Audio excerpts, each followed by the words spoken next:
Hi, this is my commentary for Supergirl. I just want to say that I really did enjoy the episode. I wasn't a huge fan of Kara back in season 7 when she was a regular, but I really liked her in this episode. I think I like her. I've always liked her interactions with Clark. I just didn't really like her character outside of that relationship, so I never really cared about her storylines, like with Jimmy or with Lex or anybody. But I always liked her with Clark, and he always seems like he's really big brotherly towards her. So it's nice to see Clark in a very, um, in like a way that he's responsible for someone else. So, um, the part I really liked about the show also was all of this stuff with Oliver. I was really glad to see. I always love Justin Hartley's scenes. I think he's really good. Um, and I think his character is very well developed and written, and you kind of know what you're going to get. And I love his interactions with Lois. I think they have really good chemistry. They're really funny together, and also, um, he's always funny, but he seems to have a special kind of thing whenever he's in scenes with her. So I like the beginning where, he's having a flashback and he's kind of depressed and stuff, and then she comes and she tells him that this guy is going to find out that he's Green Arrow, and we can tell from the beginning that Oliver doesn't really care if anybody finds out. So then he goes to church and he's talking to his parents, and that was a really sad scene for me. I thought it was very touching, and I really felt like Oliver's trying to, I don't know if it's like make amends for the mistakes that he's made. He's trying to change his life and take responsibility for what he's done and his choices. So I really like his character and respect him for that. Then at the end, he's just going to kind of come out and say, yeah, he's Green Arrow, so these people aren't able to use um, their secret identities against them. He thinks it'll be better if people can't just make up stories. He'll actually be able to control how people view him, because he'll be able to get ahead of all of the Godfreys or whatever, people who would just assume that because he doesn't show his face that they could just tell lies about him and stuff. So I thought that was really cool. Um, the other thing I really liked was when Lois came back at the beginning.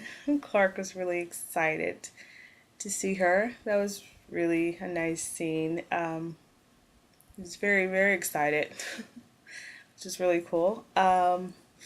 Then, let's see, Kara, she's cute. She came and, okay, the effects were really cheesy, but just gloss over that because she tells him that Jor-El doesn't give a crap about him anymore. And I don't know why this bothers Clark. Honestly, I'm like, who cares what that AI thinks about you? I mean, you had a father who was awesome and he's dead. So let's not worry about the guy who treats you disrespectfully and has disowned you. The computer that disowned you.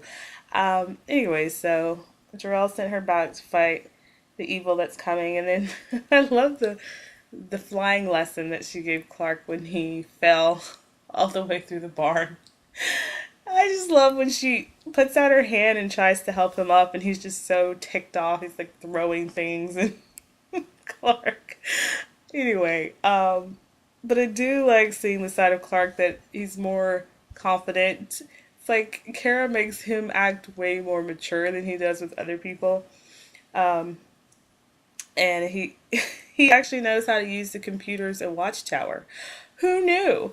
Like the only time I think I've ever seen him use them is when he was on Red K last year, and he told Chloe he got tired of waiting for her. She was like, "Oh snap!" So yeah, who knew that Clark was capable of using a computer? So that was fun. And him and Kara track Lois down.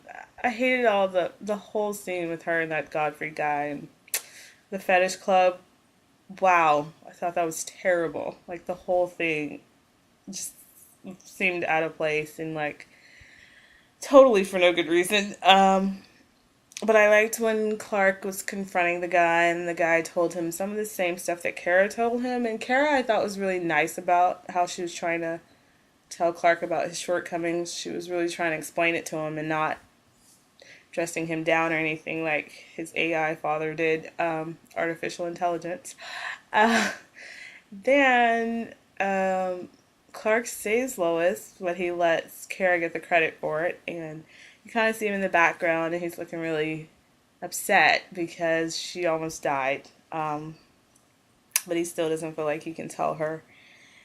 There's a point when he kind of says that he thinks maybe the blur should come out and be more like Kara, and Lois like jumps on this thing of no, the heroes have to stay hidden, and the blur is right, and Kara's wrong in the way she did it, and everything. Um, Kara comes up with the disguise, the glasses and the wig, which I always thought was, a much better disguise than slicking your hair back and taking off glasses, but that's just Superman for you. Uh, so at the end, Clark is telling Lois that what she did was too dangerous, and I totally agreed with him.